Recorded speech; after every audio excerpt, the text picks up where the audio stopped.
Hey guys, what's up? It's Culture Detective here, investigating your favorite albums. And for my second video of the day, I'm going to be doing an album review on the new Father John Misty album, Chloe and the Next 20th Century. So, Josh Tillman, aka Father John Misty, has returned for a new album after releasing one of the most ambitious ballad-filled, socio-politically conscious album, Pure Comedy, back in 2017, and then following that up with a pretty nice and decent, albeit not as good as Pure Comedy, God's Favorite Customer. But now in 2022, he had released Chloe in the Next 20th Century. And this sees Father John Misty going into a slightly different direction, where this time on this album, he tries to cater to this 1940s, 1950s vintage, traditional, Showtime, jazz, pop aesthetic. And in my opinion, I think conceptually and aesthetically, that is very interesting. I mean, this album, the concept for this album, could have been something really interesting, and it could have made this one of the most interesting pop albums of the year. However, I think the main issue with this album is that it doesn't really do much with this concept other than with strange instrumental choices and lyrics that don't go really far, making this album kind of underwhelming and shallow in comparison with what it's trying to actually say and what it's thinking that it is.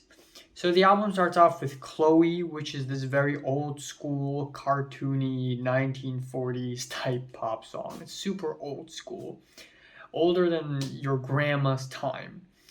And this track is just a track where it describes a character of Chloe and who she is and what she does. And narratively, it's really interesting.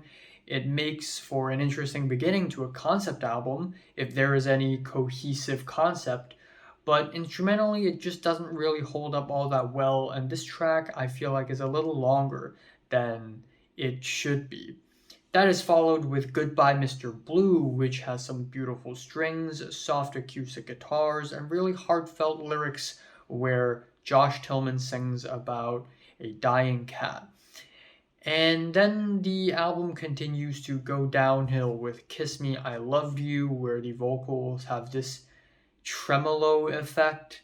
With the very cumbersome, soft, sleepy instrumentals, the tremolo effect makes it sound even more hideous. The whole track sounds like bad karaoke.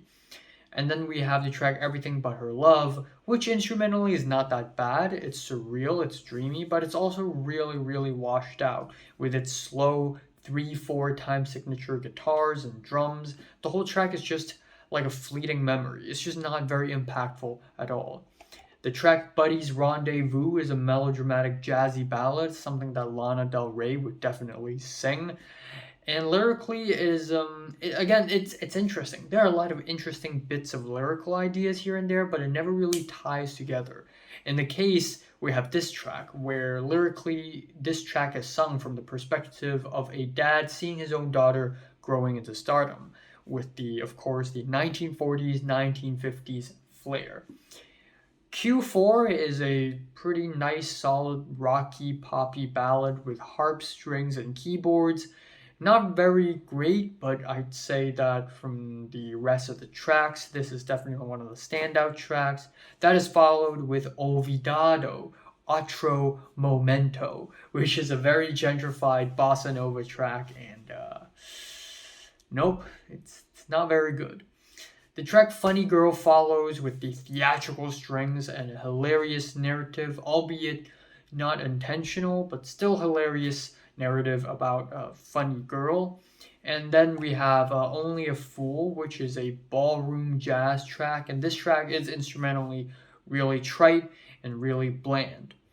Then we have We Could Be Strangers, We Could Be Strangers, which again instrumentally doesn't really do much, but lyrically we have an arguing couple in a car crash, which again can amount to some interesting lyrical ideas, but these ideas never really came to fruition. Finally, the album ends off with The Next 20th Century, which is a really long, spacey track with reverby instrumentals, and lyrically, it basically concludes the album as a bit of a statement about how the present day, present time sucks. Everybody's suffering, and I would rather live in the 1940s and 1950s.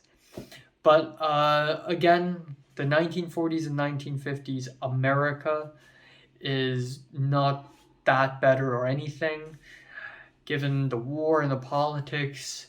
And again, lyrically, it doesn't really add up to much. It's not like Father John Misty has a really strong case to sell or anything. So overall, this is just a pretty underwhelming album, unfortunately.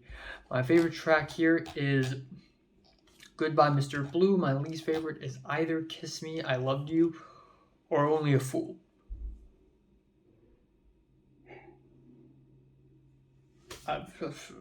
I'm giving Father John Misty's Chloë in the Next 20th Century a 5 out of 10. So, have you listened to the latest Father John Misty album? For 1 to 10, how much you rate it? Like if you like it, and subscribe if you want more. And thanks for watching. Alright, here are the tons of reviews I haven't done that I will be doing very soon. Jack White, Kid Rock, Billy Woods, Undeath, King Gizzard, Haru Nemuri, Spiritualized, Red Hot Chili Peppers, Sweet Trip, Ed Schrader's Music Beat, Daniel Rawson, Valeria Almeida, as well as I won't say it.